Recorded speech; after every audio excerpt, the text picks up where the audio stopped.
Hi friends, welcome to exam Adda 95। Friends, उपस्थित हूँ mock test लेकर। 40 प्रश्न होंगे। प्रत्येक प्रश्न के लिए 5 सेकंड का समय दिया जाता है। तो चलिए टेस्ट को अटेम्प्ट करते हैं। चैनल पर पहली बार विजिट किए हैं तो सब्सक्राइब कर दीजिएगा और बेल बटन को प्रेस कर लीजिएगा ताकि प्रत्येक वीडियो का नोटिफिकेशन मिलता रहेगा।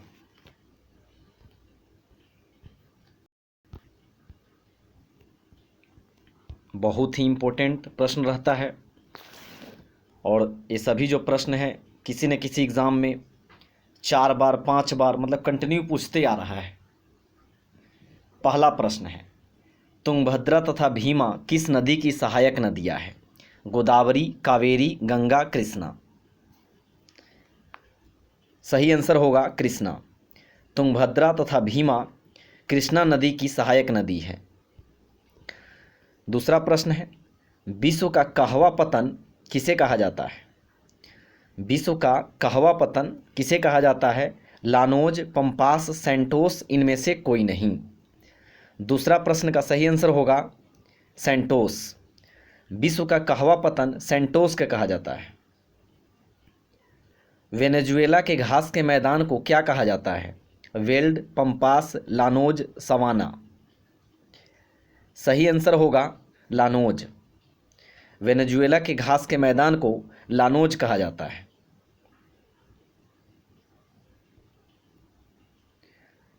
चार नंबर प्रश्न है, रिहंद घाटी परियोजना किस राज्य की परियोजना है? बिहार, उत्तर प्रदेश, झारखंड, उत्तराखंड। सही आंसर है उत्तर प्रदेश। रिहंद घाटी परियोजना उत्तर प्रदेश की है। कोसी परियोजना बिहार से संबंधित है। गंडक परियोजना बिहार से संबंधित है।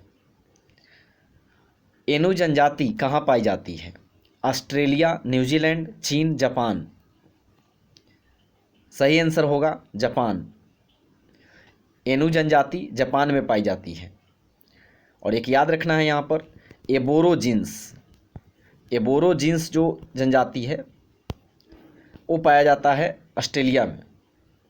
करेक्ट आंसर 5 का डी होगा। किसे संसद का अभिन्न अंग कहा जाता है?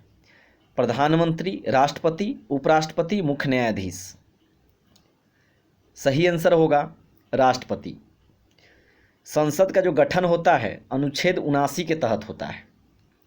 अनुच्छेद 79 में संसद का गठन की बात कही गई है। और संसद जो बना होता है, संसद 3 चीज़ से बनता है।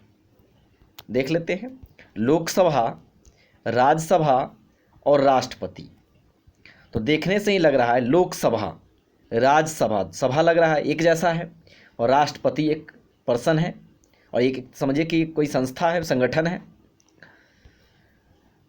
संवैधानिक निकाय है लोकसभा, राज्यसभा। और यहाँ पे राष्ट्रपति कोई पर्सन है, कोई व्यक्ति है। तो राष्ट्रपति को संसद का अभिन्न अंग कहा जाता है। आप ऐसे भी याद रख सकते हैं, लोकसभा, राज्यसभा एक जैसा है दोनों, और राष्ट्रपति एक अलग वर्ड है। तो करेक्ट आंसर होगा राष्ट्रपति। संसद का अभिन्न अंग राष्ट्रपति को कहा जाता है। 7 नंबर प्रश्न है, माल्टा कहाँ अवस्थित है? भूमध्य सागर में, दक्षिण चीन सागर में, पूर्वी मध्य सागर में, इनमें से कोई नहीं। सही आंसर होगा भूमध्य सागर। माल्टा अवस्थित है भूमध्य सागर में। अब भूमध्य सागर और लाल सागर को जोड़ता है सुएज नहर। 8 नंबर प्रश्न है, जम्मू कश्मीर का संविधान कब लागू हुआ? 26 जनवरी 1957, 2 जनवरी 1957, 14 नवंबर 1949, 30 जनवरी 1950। 8 का सही आंसर होगा ए नंबर। 26 जनवरी 1957 को जम्मू कश्मीर का संविधान लागू हुआ था। यहाँ से संबंधित अनुच्छेद 370 है। 370 में जम्मू कश्मीर के विशेष राज्य की दर्जा की बात कही गई थी, जिसको कुछ भागों को अभी हाल ही में तोड़ा गया है। 9 नंबर प्रश्न है, राष्ट्रीय समुद्री पार्क कहाँ अवस्थित है? गोवा, कच्छ, पुणे, नागपुर। तो सही आंसर होगा बी नंबर। राष्ट्रीय समुद्री पार्क कच्छ में स्थित है। कच्छ कहाँ है? कच्छ किरण गुजरात में है। 10 नंबर प्रश्न है, सफ़ेद लिली कहाँ का राष्ट्रीय प्रतीक है? Iran, Iraq, Italy, Bhutan. तो सही आंसर है इटली। व्हाइट लिली यानी सफ़ेद लिली इटली का राष्ट्रीय प्रतीक है। 11 नंबर प्रश्न है, old man and the sea किसकी कृति है? Old man and the sea किसकी कृति है? Maxim Gorky, J K Rowling, Yashwant Sinha, Ernest Hemingway. सही आंसर है D number, Ernest Hemingway. Old man and the sea Ernest Hemingway की कृति है। 12 नंबर प्रश्न है, द्रव का आणविक भार बढ़ने से उसकी श्यानता पर क्या प्रभाव पड़ता है? घटता है, बढ़ता है, स्थिर रहता है, इनमें से कोई नहीं। सही आंसर है बी नंबर, द्रव का आणविक भार बढ़ने से उसकी श्यानता पर प्रभाव यही पड़ता है, वो बढ़ जाता है। तो डायरेक्टली प्रोपोर्शनल टू होता है कि द्रव का आणविक भार बढ़ाएंगे तो उसकी श्यानता भी बढ़ जाता है। बहुत ही इंपॉर्टेंट प्रश्न, कितना बार पूछ चुका है रेलवे में। जीवाश्म नेशनल पार्क किस राज्य में स्थित है? मध्य प्रदेश, उत्तर प्रदेश, उत्तराखंड, हिमाचल प्रदेश। सही आंसर है मध्य प्रदेश। जीवाश्म नेशनल पार्क मध्य प्रदेश में है। 14 नंबर प्रश्न है, भारत में वयस्क मताधिकार की उम्र सीमा कितनी है? 20 वर्ष, 21 वर्ष, 18 वर्ष, 30 वर्ष। तो सही आंसर है 18 वर्ष। भारत में वयस्क मताधिकार की उम्र सीमा 18 वर्ष है। पहले यह 21 वर्ष था, 21 वर्ष से घटाकर 18 वर्ष किया गया 61वां संविधान संशोधन 1989 के तहत।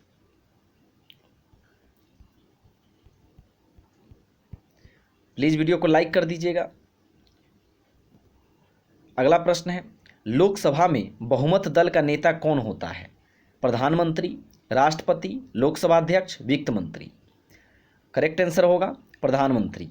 लोकसभा में बहुमत दल का नेता प्रधानमंत्री होता है। राज्य सूची में किसी विषय पर संसद कितने अवधि के लिए कानून बना सकती है? राज्य सूची पर किसी विषय पर संसद कितनी अवधि के लिए कानून बना सकती है? 2 वर्ष, 3 वर्ष, 1 वर्ष, 5 वर्ष।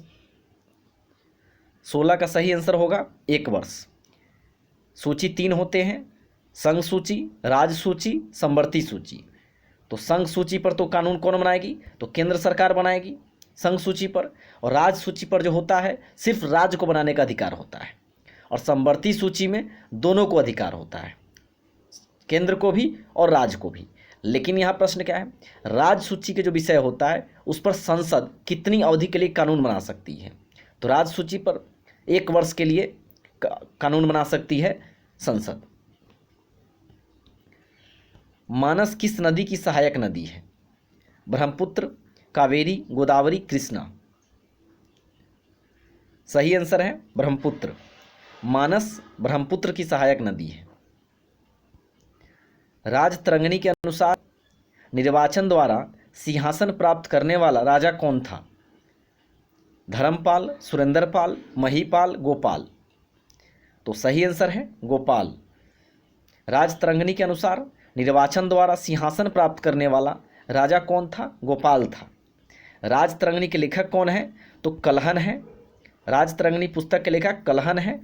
और राजतरंगिणी में क्या है? तो जम्मू कश्मीर के इतिहास का विवरण मिलता है। जम्मू कश्मीर के इतिहास का विवरण राजतरंगिणी पुस्तक में मिलता है, और राजतरंगिणी के लेखक कलहन है। और राजतरंगिणी पुस्तक के अनुसार निर्वाचन द्वारा सिंहासन प्राप्त करने वाला राजा कौन था? गोपाल था।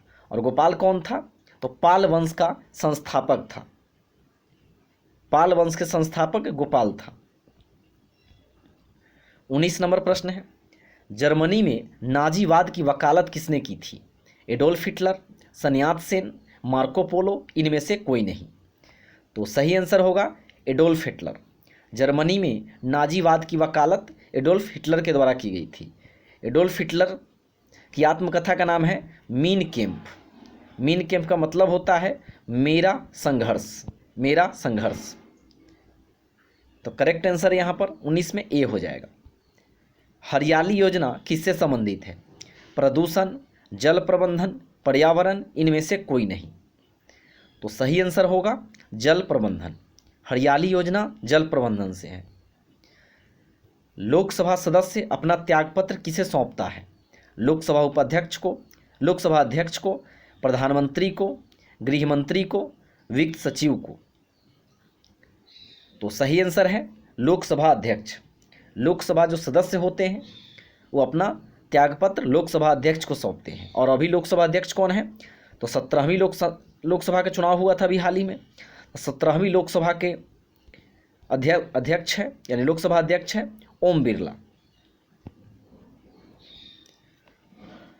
सुब्रह्मण्यम भारती किस भाषा के लेखक थे?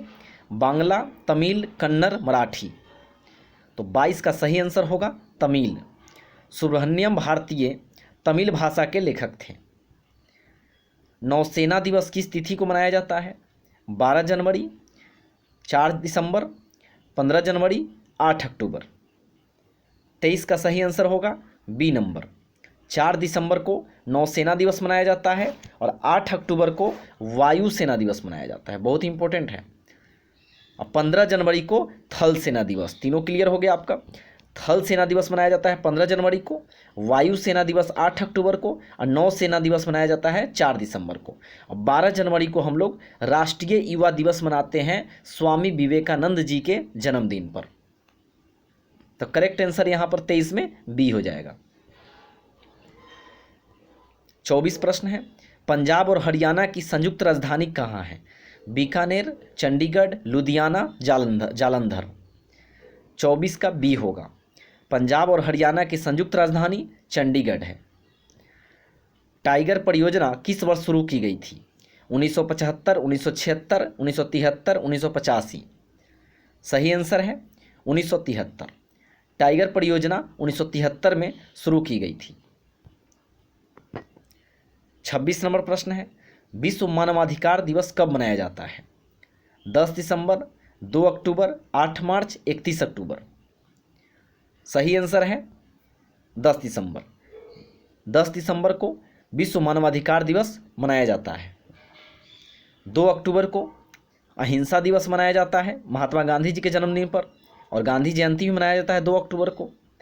8 मार्च को विश्व महिला दिवस मनाया जाता है और 31 अक्टूबर को राष्ट्रीय एकता दिवस मनाया जाता है। करेक्ट आंसर यहाँ पर 26 का ए होगा, 10 दिसंबर विश्व मानवाधिकार दिवस। अमेरिका के प्रथम राष्ट्रपति कौन थे? George Bush, George Wellington, George Hillary, George Washington. सही आंसर है जॉर्ज वाशिंगटन। अमेरिका के प्रथम राष्ट्रपति जॉर्ज वाशिंगटन थे और इन्हीं के नाम पर अमेरिका की राजधानी का नाम जॉर्ज वाशिंगटन के नाम पर ही वाशिंगटन रखा गया। वाशिंगटन डीसी अमेरिका की राजधानी है।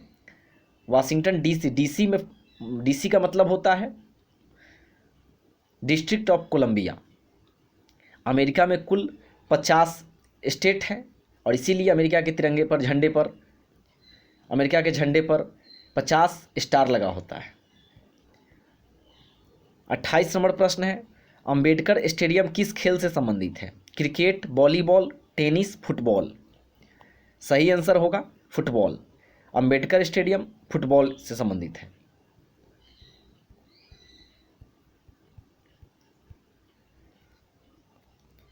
संविधान संशोधन के लिए विधेयक सर्वप्रथम कहाँ प्रस्तुत किया जाता है? लोकसभा में, राज्यसभा में, विधानमंडल में, इनमें से कोई नहीं। ये 29 नंबर जो प्रश्न देख रहे हैं स्क्रीन पर, ये बहुत ही इंपॉर्टेंट है। कितना बार एग्जाम में पूछा है और बहुत लोग गलती भी मार के आ जाते हैं, बहुत लोग को जो पता होता है करेक्ट मारते हैं। तो प्लीज़ कंप्लीट कर लीजिएगा, ये बहुत ही इंपॉर्टेंट प्रश्न है। संविधान संशोधन के लिए विधेयक सर्वप्रथम कहाँ प्रस्तुत किया जाता है? लोकसभा में, राज्यसभा में, विधानमंडल में, इनमें से कोई नहीं। तो सही आंसर होगा बी नंबर, राज्यसभा में। संविधान संशोधन के लिए विधेयक सर्वप्रथम पेश किया जाता है राज्यसभा में। ओमान और ईरान को कौन सी जल संधि अलग करता है? डेविस, हॉर्मुज, दक्कन, इनमें से कोई नहीं। 30 का सही आंसर होगा हरमुज।